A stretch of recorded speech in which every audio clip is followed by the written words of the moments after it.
ರೀಸೆಂಟಾಗಿ ಎಪ್ಸ್ಟೈನ್ ಫೈಲ್ಗಳು ಆನ್ಲೈನಲ್ಲಿ ರಿಲೀಸ್ ಮಾಡ್ತಾರೆ. ಆ ಫೈಲ್ಸ್ನ ನೋಡಿದ್ರೆ ತುಂಬ ಭಯಂಕರವಾಗಿರೋ ವಿಷಯ ಎಲ್ಲ ಇದೆ. ಈ ಫೋಟೋ ನೋಡೋದಕ್ಕೆ ತುಂಬ ಡಿಫ್ರೆಂಟ್ ಆಗಿರುತ್ತೆ. ಇದನ್ನು ನಾನು ಗೂಗಲಲ್ಲಿ ಸರ್ಚ್ ಮಾಡಿ ನೋಡಿದೆ. ಆ ಜಾಗ ಹೆಸರು ಮಾಲಿಕ್ ಅಂತ ಗೊತ್ತಾಯಿತು. ಸೊ ಇದರಲ್ಲಿ ಏನು ಮಾಡ್ತಾರೆ, ಇದು ಒಂದು ಸತಾನಿಕ್ ರಿಚುವಲ್ ಜಾಗ.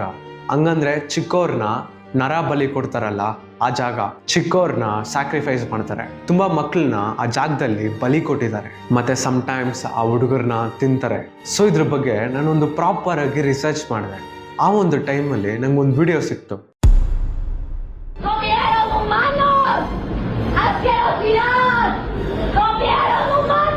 ಈ ವಿಡಿಯೋ 2009 ರಿಲೀಸ್ ಆಗಿರೋದು. ಇವರು ಮೆಕ್ಸಿಕೋದಲ್ಲಿ ಒಂದು ಟಾಪ್ ಮಾಡೆಲ್.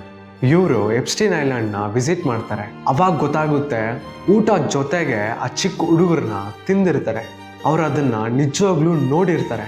ಅದನ್ನ ನೋಡಾದ್ಮೇಲೆ ಮೀಡಿಯಾ ಹತ್ರ ಎಕ್ಸ್ಪೋಸ್ ಮಾಡ್ತಾರೆ. ಈ ವಿಡಿಯೋ ನೋಡಾದ್ಮೇಲೆ ಬೇರೆ ಏನಾದರೂ ಎವಿಡೆನ್ಸ್ ಸಿಗುತ್ತಾ ಅಂತ ಸರ್ಚ್ ಮಾಡಿ ನೋಡಿದ್ರೆ ಒಂದು ಫೋಟೋ ಸಿಕ್ತು. ಆ ಇಮೇಜ್ನ ನಾನು ನೋಡಿ ತುಂಬ ಶಾಕ್ ಆದೆ. ಕ್ಲಿಯರ್ ಆಗಿ ಝೂಮ್ ಮಾಡಿ ನೋಡಿದ್ರೆ ಮೇಲೆ ಕೆಳಗಡೆ ಚಿಕನ್ ಇರುತ್ತೆ. ಸೆಂಟ್ರಲ್ಲಿ ನೀವು ಕ್ಲಿಯರ್ ಆಗಿ ನೋಡಿದ್ರೆ ಒಂದು ಚಿಕ್ಕ ಹುಡುಗ ಕಾಲಿರುತ್ತೆ. ಎಪ್ಸ್ಟೈನ್ ಐಲ್ಯಾಂಡಲ್ಲಿ ಇನ್ನು ಏನೇನು ನಡೆದಿದೆ ಅಂತ ಗೊತ್ತಿಲ್ಲ.